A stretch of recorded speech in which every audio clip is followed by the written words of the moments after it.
So, I just want to talk about the dangers of carbon monoxide poisoning surrounding like hurricanes and power outages that you often see. Can you just explain some of those, the common dangers that you see? Yeah, well, some of the most common problems that we see with carbon monoxide poisoning, number one, it's because people are out of power. And so they're using things like generators that are probably too close to their home. Sometimes we'll see people actually cooking, maybe using grills that are also, again, too close to homes or in a garage. And because carbon monoxide is a colorless and odorless gas, it can poison people. The symptoms of that can be as mild as things like headache, but can become very severe, causing sort of neurocognitive problems, eventually leading to coma and also causing death in patients. It makes them harder to, essentially getting oxygen and everything into their bodies and can cause a lot of consequences that way as well.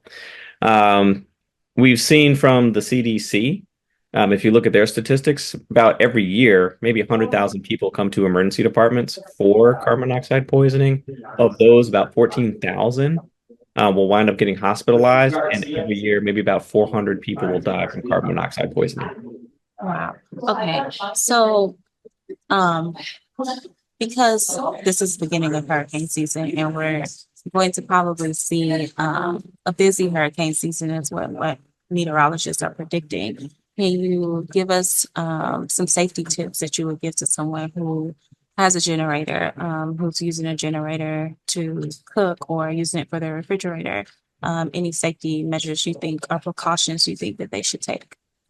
Well, first one, if you're getting one installed, make sure that it's done by a reputable provider and that they are getting all the necessary permits that they can so that it's the appropriate distance away from your house so as to not cause problems.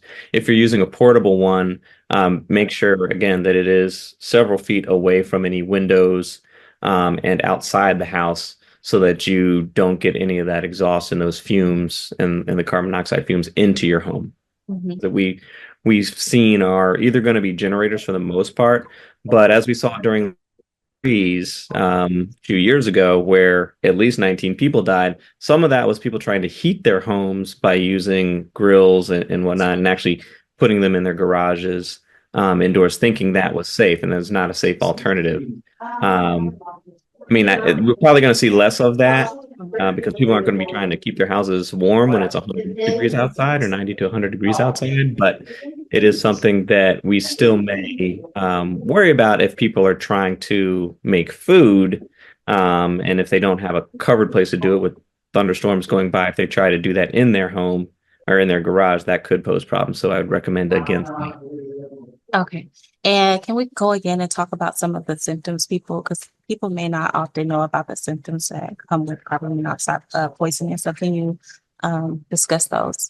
So some of the major symptoms that we'll see with patients, they tend to be along the cognitive side of things. So headache, dizziness, that sort of thing. And then it may progress to confusion.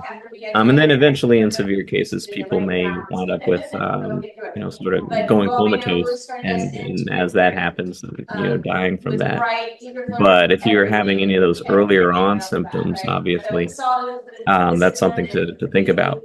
We actually classically think about carbon monoxide poisoning almost like flu-like symptoms in a way, nausea, vomiting, headaches, that sort of thing. So that's something to consider.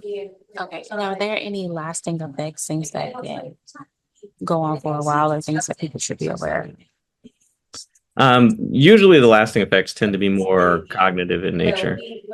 So my first question is, have you seen an increase in ER visits since Hurricane Beryl? Yes, we have absolutely seen an increase in the ER visits related to carbon monoxide poisoning since the hurricane. Okay. So what is usually your regular rate of hospital emergency ER visits like during a regular day compared to this week? The rate of visits related to carbon monoxide poisonings generally are pretty low. It's pretty uncommon, but in situations where there's storms like this and people have increased generator use, there's always a big increase in carbon monoxide poisoning cases. Yeah.